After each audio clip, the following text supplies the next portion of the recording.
అనగనగా కృష్ణాపురం అనే గ్రామం ఉండేది. ఆ గ్రామంలో రాముడు, ముత్యాలు అనే ఇద్దరు దంపతులుండేవారు. బాగా వ్యవసాయం చేసి పంటలు పండించి బాగా డబ్బు సంపాదించారు. కాని అన్ని ఉన్నా సంతానం మాత్రం లేదు. దానితో ముత్యాలు మరియు రాముడు చాలా బాధపడేవాళ్లు. ఎన్ని హాస్పిటల్స్ తిరిగినా ప్రయోజనం లేకుండా పోయింది. ఒకరోజు ముత్యాలు, రాముడు బయటికి నడుచుకుంటూ వెళ్తూ, మనతో పాటు పెళ్లైనందరికీ పిల్లలున్నారు, మనకు తప్ప అంటూ బాధపడింది ముత్యాలు. మనమేం చేస్తాం, అంతా దేవుడి దయ అనుకుంటూ వెళ్తూ ఉండగా ఎదురుగా వచ్చిన కొందరు ఆడవాళ్లు, అబ్బా, శుభమాని శుభకార్యానికి వెళ్తూ ఉంటే ఈ గొడ్రాలే ఎదురు రావాలా?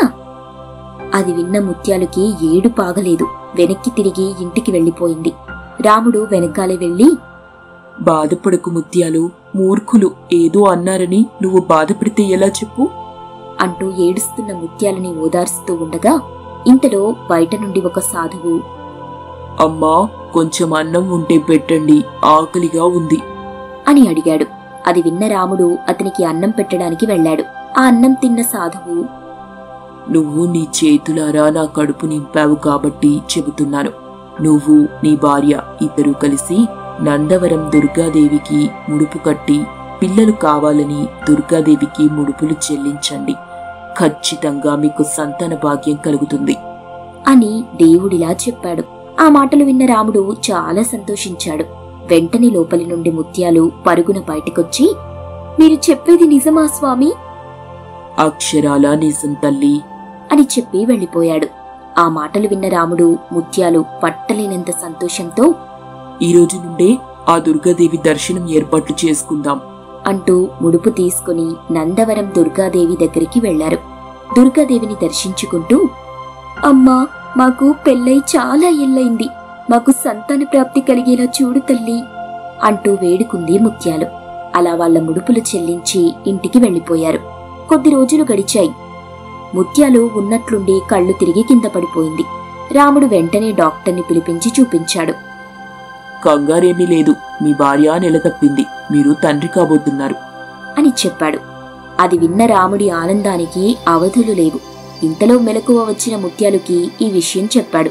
ఇక ముత్యాలు పట్టలేని సంతోషంతో, అంతా దుర్గాదేవి దీవెనల వల్లే ఈ సంతోషం అంటూ దుర్గాదేవిని తలుచుకున్నారు.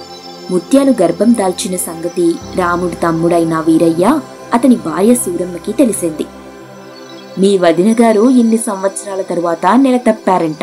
ఇన్ని రోజులుగా మనకొస్తుందనుకున్న ఆస్తి మొత్తం చేజారిపోయేలాగా ఉంది. అది నా బాధ కూడా. మా అన్నయ్యకి ఎలాగైనా సంతానం లేకుండా చెయ్యాలి.